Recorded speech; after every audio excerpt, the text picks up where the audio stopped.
Hello everyone, this is Pico Entertainment and we are back again, and here now we have another video reviewing some of my most favourite films ever, and this edition we will focus on John Boorman's magnificent epic Excalibur. Released on the 10th of April 1981, it stars Nigel Terry, Nicole Williamson, Nicholas Clay, Sherry Lugney, Helen Mirren, Liam Neeson, Gabriel Byrne and Patrick Stewart, and it was of course directed by John Boorman. This is of course a lavish adaptation of the King Arthur story and the legendary sword of power known as Excalibur.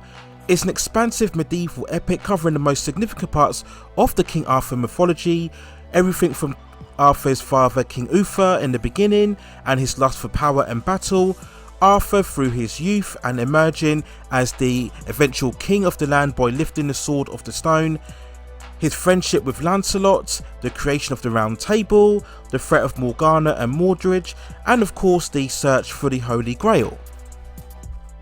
Now, to simply put, Excalibur is for me one of the greatest fantasy epics. I'm a massive fan of the sword and sorcery genre, historical epics that have a real boldness and imagination to them, and Excalibur is right up there with the best of them. It's this wonderful fusion of mythology, the supernatural, the beauty and the grandiosity. It truly creates this sense of otherworldliness that combines elements of both darkness and a vivid energy and style about it. I love the massive scope of world building and lore as we see the journey of the Excalibur sword through different eras in time. The director John Boorman really went full on with a more adult orientated take on this Arthur legend, with lots of sex and violence as well, but that makes it a much more compelling movie. He really doesn't hold back in terms of the overall direction of the film.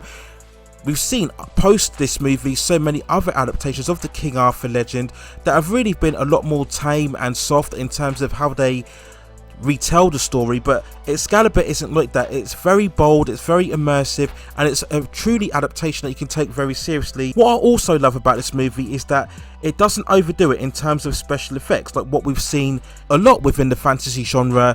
And if we go about this movie and beforehand, if you look at the likes of the Jason and the Argonauts and the Ten Commandments, very driven very much by special effects, but John Boorman was very deliberate in trying to keep this much more grounded in reality. There's no dragons or werewolves or monsters, and in a strange way that gives it a certain realism that we didn't see as much in other fantasy epics around this time.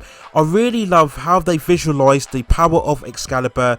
Rather than giving all of these flashy effects, they have this green lighting whenever we see the Excalibur being wielded, and we have this really eerie music, again just adding to the weight and the gravitas of the weapon of power, very similar to what we saw in the Lord of the Rings with the Ring of Power. You don't need multiple edits or shots, just pure cinematography, and I love the music and the score as they mesmerise the power of the Excalibur. There are so many mesmerising scenes throughout this movie. We look overall when Merlin uses the dragon spell for the first time to get Uther to sleep with Igraine. We have Arthur's forces winning the various battles across the land and finally signaling peace and announcing the creation of the Round Table. We have the knights riding out together in search for the Holy Grail and Percival's never-ending search. Those great scenes where he's tempted by the temptations of Morgana and Mordred and finding a never-ending resolve before coming face to face with the Holy Grail. We have Arthur reunited with Merlin at Stonehenge 2/3 of the way through the movie. We have the emergence of Morgan and Mordred for the first time, when Arthur fights Lancelot, breaking Excalibur and then reforging it with the Lady of the Lake. We have, for me, that classic line spoken by Merlin during that scene: "You have broken what could not be broken, all hope is broken." Just great scenes. We have the knights riding out in the forest after reclaiming the Grail and really acclimatizing their forces for the final climatic battle. All of these scenes are just spellbinding and magnificent. All of the cast of actors are terrific in their roles. The best of them is, for me, Nicole Williamson as Merlin, the magician or the wizard as we all know, who wants to use Excalibur to help forge peace across the land. We see this very much in the opening battle of the movie. He's primarily the mentor of Arthur as well as observer of events, and he's eccentric and he's funny, but he still has a sense of wackiness about him, but he's very imposing and carries a serious aura about him as well. It's a wonderful performance from Nicole Williamson. Nigel Terry as Arthur is solid overall. I think bringing enough of that nobility and gravitas about him to make him believable and convincing. He always values the importance of the law even above his own marriage.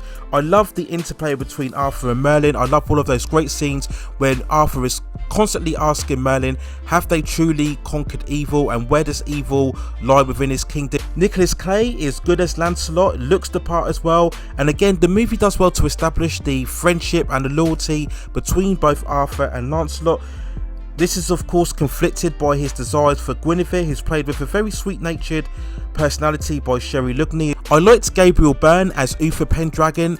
In the first quarter of the movie, he's got a very manly, very fierce, intense look about him, really covering a sense of real bruteness and madness about him, very convincing. The other major standout performance from this film is Helen Mirren as Morgana, who at the beginning is developing her skills as a creature or a wizard and is constantly looking to Merlin to teach her the forbidden charm of making.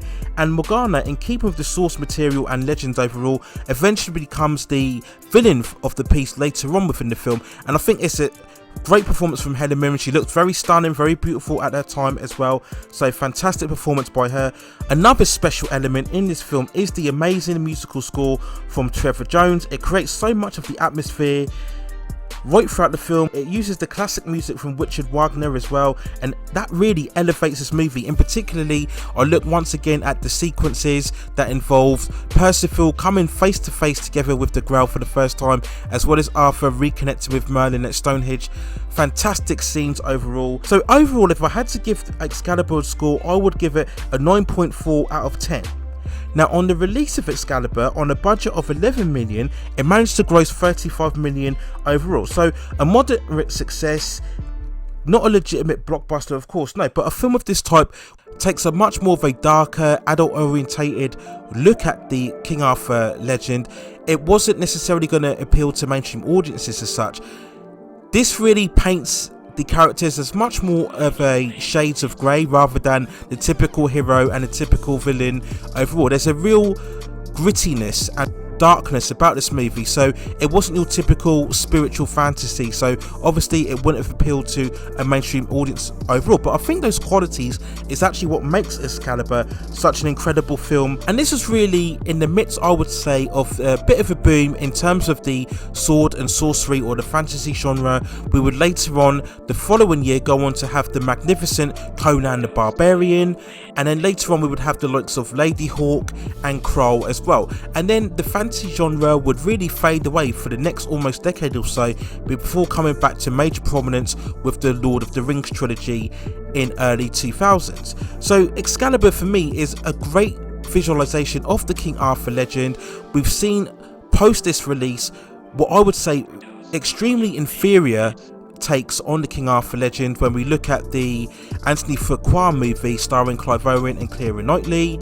In early 2000s, I think it was 2004, we have later on, of course, First Night with Sean Connery and Richard Gere, and then most recently, of course, we had the Guy Ritchie King Arthur and the Legends of the Sword, I believe. And all of these films just are really lacking just in their tone and their seriousness.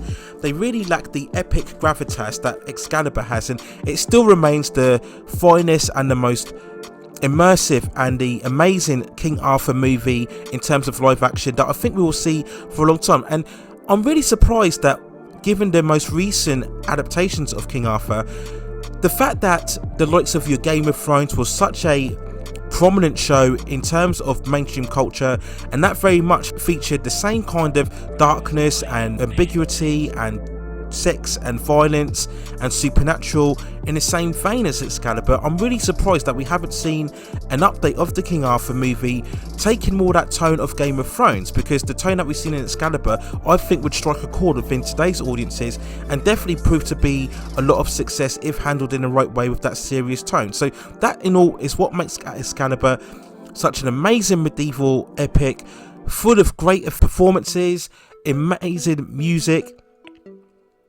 gravitas and tone and imagination and visual splendor as well, and definitely an amazing movie that I think you should check out. So those are my thoughts and feelings and review on Excalibur. Let me know what you think in the comments below. If you have already seen the movie, then what do you think about it overall? Do you think its legacy has lasted over the following years post its release? If you've yet to see Excalibur, then I highly recommend you checking out, and if you do, come back to this review and let me know in the comments what you feel about it overall. If there are any other movies that you feel deserve much more praise and recognition post their release, then let me know in the comments, and if I've seen those movies, then I'll provide a review of those as well. Please also hit those like and subscription and notification buttons so I can provide you with more high quality content and reviews such as this in the future. But that's it for now. Take care of yourselves, stay at safe distances, and I will see you very, very soon.